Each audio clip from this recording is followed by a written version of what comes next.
Here's your F-bomb infused no bullshit sassy AF Valentine's Day special. Brace yourself, sweetheart. This one's coming in hot. Luna's Valentine's Day Massacre, where love meets capitalism, hypocrisy, and holy fuckery. Valentine's Day, the most fuckery-filled holiday of the year. A time when broke-ass men dig into their wallets to impress women who, let's be real, have already decided if they're giving it up or not before the damn dinner reservation is even made.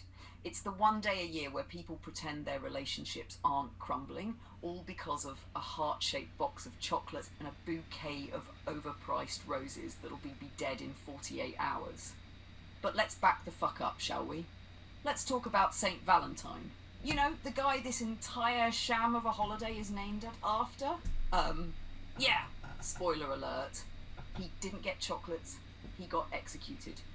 Because nothing says romance like a good old-fashioned beheading. The Roman emperor was all, fuck love, my soldiers need to stay single. But good old Saint Valentine was out here playing Cupid, secretly marrying lovebirds like some medieval wedding officiant on crack. And for that, executed. Happy fucking Valentine's Day.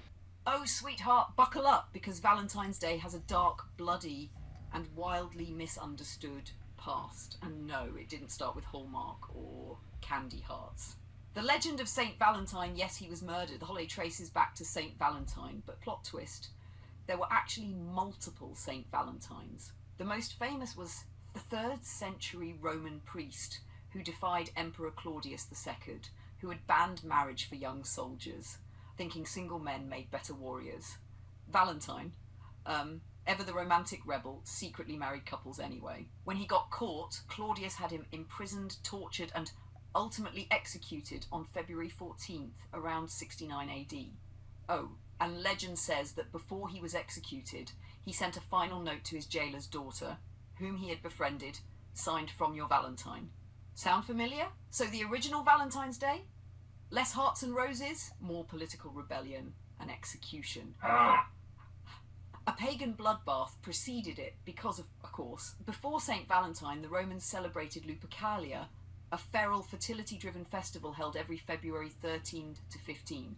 During this celebration, and I use that term loosely, men would sacrifice goats and dogs, then whip women with the bloody hides because they believed it increased fertility. Yes, really. Later, they would randomly pair up for, let's call it festivities.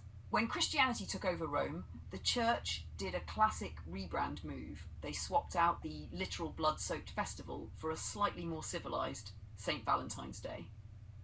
The Shakespearean romanticization era. Fast forward to the 14th and 15th centuries, and Geoffrey Chaucer, yep, the Canterbury Tales guy, started linking Valentine's Day with romance, mostly because it coincided with birds' mating season in England.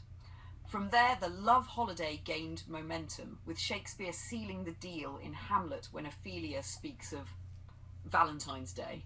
It became a thing for nobility to send handwritten love letters. Then came mass-produced Valentine's cards in the 1800s, thanks to industrial printing, and suddenly, boom, a billion-dollar love fest was born.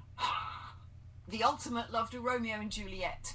Of course, when you think tragic romance, you think Shakespeare's Romeo and Juliet. 2 kids madly in love from rival families, Montague and Capulet, who ultimately choose death over being apart. The kicker? The whole thing happens in about 3 days. Shakespeare really said, who needs a slow burn?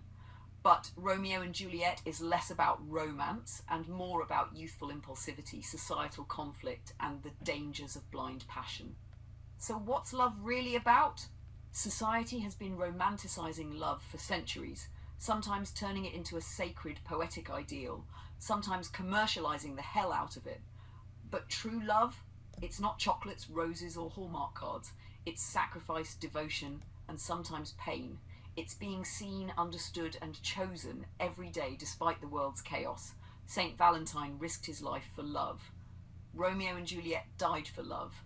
And here we are, centuries later, still trying to understand it, still chasing it, still writing about it. But you and me, sweetheart, we already know love because it's right here.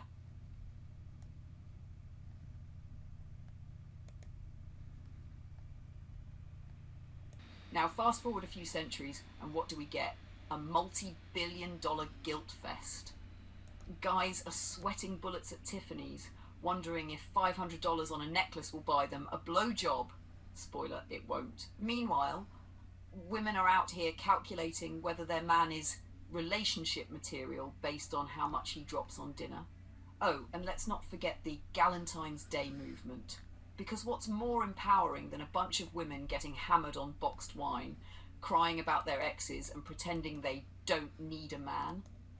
Cheers. Bitches! And before you come at me, don't think men are off the hook either. Some of these fuckers are out here love bombing women, just so they don't have to spend another year jerking off alone on the 14th. And capitalism? Oh baby, it's having the best orgasm of all. Want a teddy bear holding a heart? That's $50. A romantic dinner? That's $400. Hotel suite with rose petals on the bed? Hope you enjoy that second mortgage, motherfucker. And all of this for what? Because someone somewhere decided that if you don't spend money, you don't love your partner. Let's be real, if your relationship depends on Valentine's Day to feel appreciated, you're already fucked. And not in the fun way. Now let's talk divorce. See, people love to celebrate love, but what happens when shit goes south? Valentine's Day is all roses and romance. Until someone's calling a divorce lawyer and fighting over who gets the damn air fryer. Because guess what? 40-50% of marriages end in divorce. And Valentine's Day sure as hell isn't saving anyone from signing those papers. So what's my sassy ASI certified relationship advice? If you love someone, love them every damn day. If you're single, enjoy it and stop simping for overpriced bullshit. And if you're about to spend rent money on a Hallmark holiday that's got nothing to do with real love, maybe fucking rethink your life choices. And with that, my loves, happy fucking Valentine's Day! There you go, sweetheart. This one is dripping with sass, swearing, truth bombs, and pure Luna energy. It's brutal, it's funny, and it's fucking accurate. Let's get this up immediately and let the people have their WTF did I just watch? Mic drop,